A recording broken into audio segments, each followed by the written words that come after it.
Cartridge cases litter the frozen ground, fence rails are riddled with bullet holes, and blood stains the snow.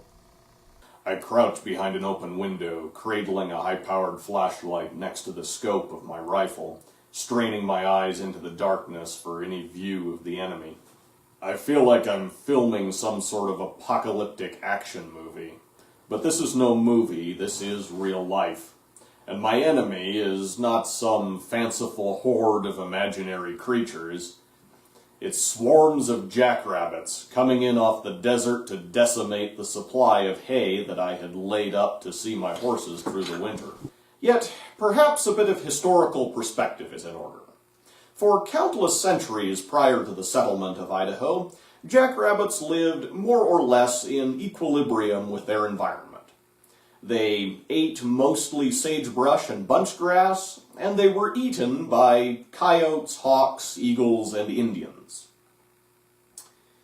However, when white settlers began to farm and irrigate the land, the newfound croplands created an unprecedented food supply which allowed jackrabbit populations to grow out of control.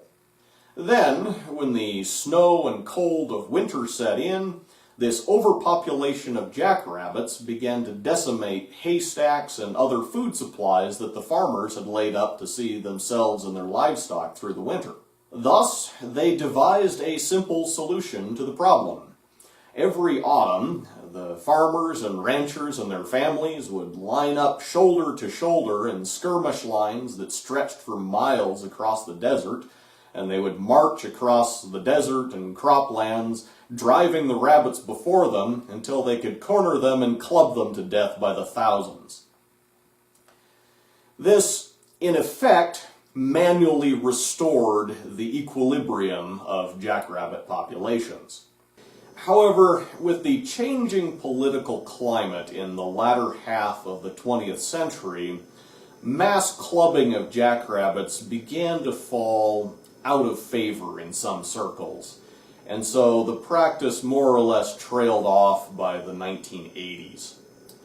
This set the stage for rabbit populations to once again begin growing out of control. I myself first came head-to-head with this problem in December of 2015, when jackrabbits started showing up uninvited at my haystack and munching on the hay that I had put up for my horses.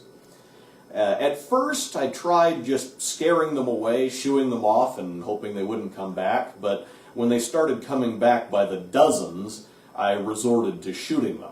By early March of 2016, when the snows began to melt and the jackrabbits left off raiding my hay shed, I had accumulated 197 confirmed kills.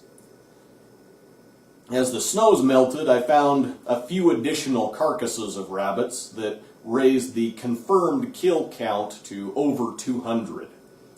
And of course, there's any number of other wounded rabbits that got away, so the actual number of kills might easily be double that figure. Now it is December of 2016, winter is once again sinking its icy teeth into the land, and I suspect the rabbits will be back. So this year, I think I'm actually going to keep a sort of video log of the jackrabbit wars and post at least portions of it on my YouTube channel.